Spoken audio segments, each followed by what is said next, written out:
రండి అన్నగారు రండి. రామారా. ఏమిటి అన్నగారు తీరిగ్గా ఉన్నారు? ఇంకా మా మామయ్యగారండి ఆచార్య గారు. చిన్నబ్బాయి పెళ్లి కూడా చేశాడు. ఇక కాశీకి వెళ్ళినా వెళ్ళొచ్చు. వెళ్ళాలనుకుంటే మాత్రం ఇల్లు వెళ్ళనిస్తుంది పిచ్చివాడ. ఇంటి మాట ఏమో గాని ఊళ్ళో జనం వెళ్ళనివ్వం బాబాయ్. ఉన్న పెద్ద దిక్కును అంత తేలిగ్గా వదులుకుంటావా? మామ నీకోసం ఇంటికి వెళ్ళొచ్చామే. ఎందుకురా? మరేం లేదు మామ, మా తుమ్మల చేలో కలుస్తుందని గోపాలం వద్ద పొలం కొన్నాను. 5,000 తక్కువయ్యే. నోటు రాస్తానంటే నీ చేత హామీ ఇప్పించమంటున్నాడు. ఒరే గోపాలం, నీకెలాంటి హామీ కావాలరా? ఊరు వాడిని నమ్మకపోతే ఎలారా? ఇంట్లో వాడు నమ్మే రోజులు కావు కదా నాన్న. ఇంకా ఊళ్ళో వాడి సంగతి ఏమిటి చెప్పు? నీ మీద నాకు నమ్మకం ఉంది. నువ్వు ఇయ్యమంటే ఇస్తా. ఇవరా? అలాగే ఇవరా? ఒరే జగన్నాథం, మళ్ళీ తిరిగి తొందరలో ఇచ్చేసి. అట్టగే మా ఇంకే రా జగన్నాథం.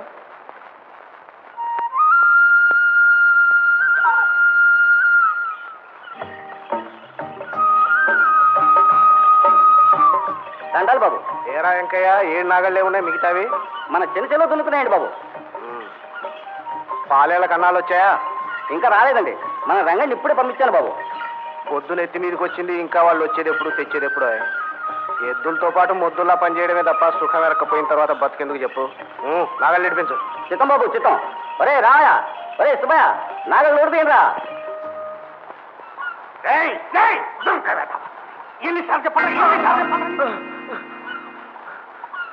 ఏమిట్రా?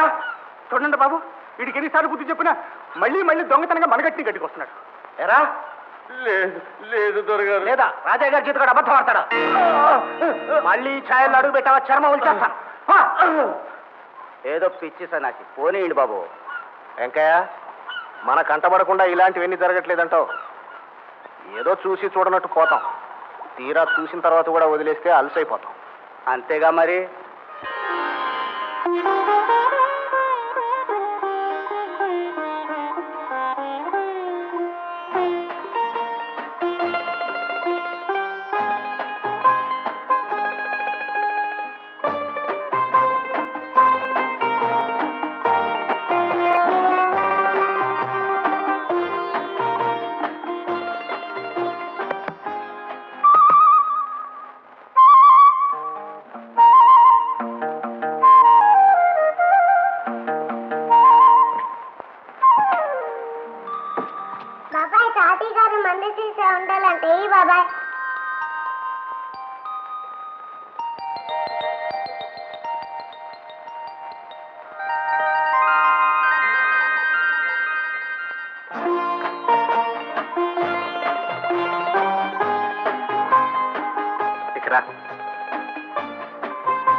నువ్వు వెళ్ళి తలుపు తీస్తే సిగ్గులే నాడదనుకుంటారు.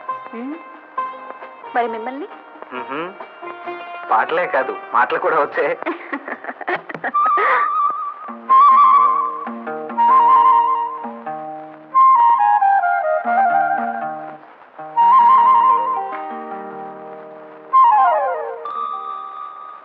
ఏమా భారతి?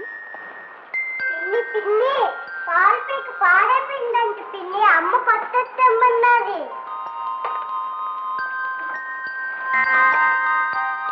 భారతి, ఆ మొత్తం తీసుకుపోమ్మా.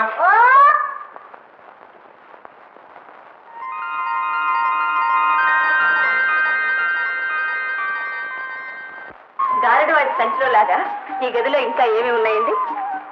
ఇది మనకే వచ్చిన బాధ కాదు నిర్మల. ధర్మరాజు పడగదిలో కూడా అర్చన డమ్ములు పొద్దాచాడు. నిజమేనండి. మనం కలియుగంలో ఉన్నా ఈ ఇల్లు మాత్రం ఇంకా ద్వాపర యుగంలోనే ఉంది. ఏం చేస్తాం నిర్మల, చుట్టూ ప్రపంచం అంతా మారినా మా వాళ్ళు మాత్రం మారరు. తాము తమ వంశం, తాతం నేతులు తాగిన మూతులు ఆ గోపలే చెప్పుకుంటారు.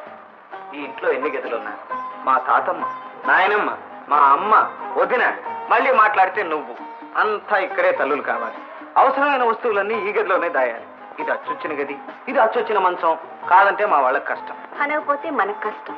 ఏం లేదు, ఈసారి వాళ్ళు తలుపులు కొట్టటమే కాదు, పగలగొట్టినా సరే నిన్ను మాత్రం అవుతా.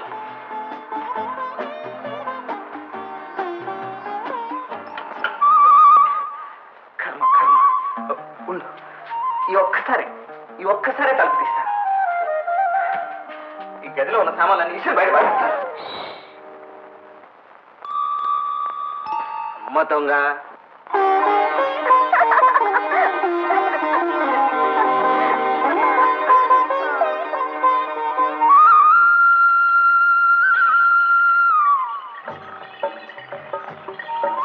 అన్నయ్య, అన్నయ్య, ఏమిట్రా తమ్ముడు ఇలా వచ్చావు? నాకు ఉద్యోగం వచ్చింది అన్నయ్య. రేపే డ్యూటీలో జాయిన్ అవ్వాలి. నాన్నగారు ఒప్పుకుంటారా?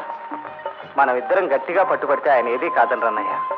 అనరనుకో, అయినా నీకు ఈ ఉద్యోగం ఎందుకురా? మనకున్న చాలకనా? ఇంకా నువ్వు సంపాదించి ఎవరు ఉద్ధరించాలరా?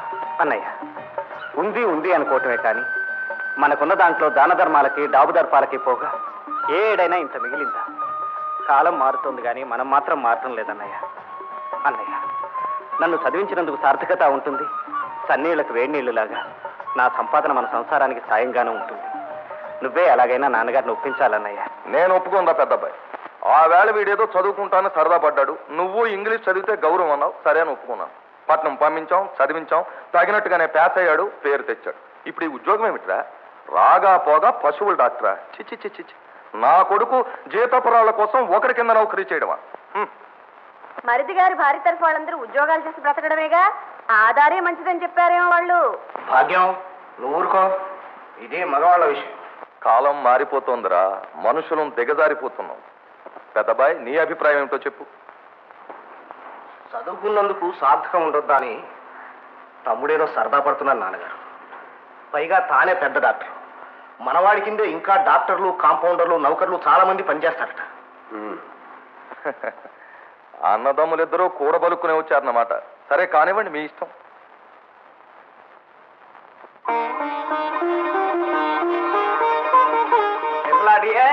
నాన్నగారి పర్మిషన్ వచ్చింది, ఉద్యోగానికి వెళ్ళిపోతున్నాం. ఏం చేస్తున్నారా? అసలు ఉద్యోగాలు చేయడం మన ఇంటా వంట లేదు. పైగా భార్యను కూడా వెంట తీసుకుపోతే ఇంకేమైనా ఉందా? నేను ఎందుకు చెప్తున్నానో కాస్త వినండి. విన్నా వినకపోయినా చెప్పడం నా ధర్మం. ఒరే సుధా, పోయి చెప్పరా మీ బాబాయ్కి. బాబాయ్, అమ్మ చెప్పమండి, చెప్పేసా. ఇక్కడ లాభం లేదు కానీ నేను భావి దగ్గర స్నానానికి వెళ్తాను. నువ్వు సోపు టవల్ తీసుకుని వచ్చి అక్కడ వెళ్తామని బయటికి.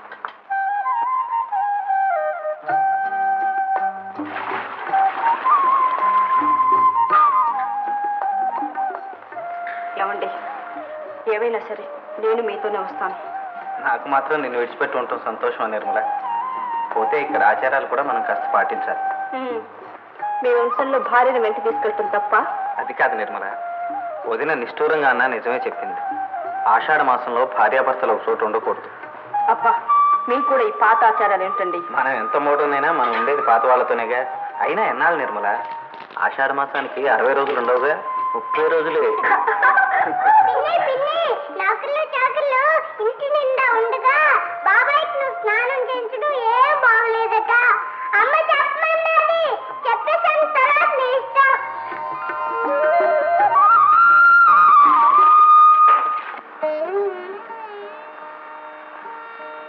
నిర్మల డాడీ వెళ్ళానా?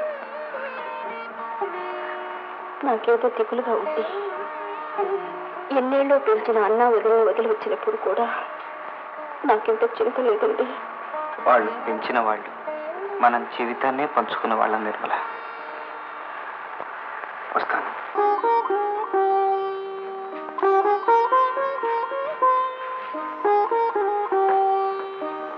వెళ్ళొస్తాను. క్షేమంగా వెళ్ళిరా నాయన.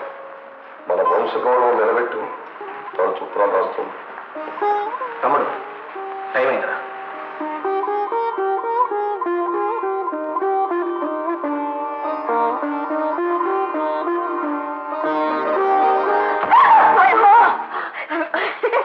ప్రేమల బంగారం గాను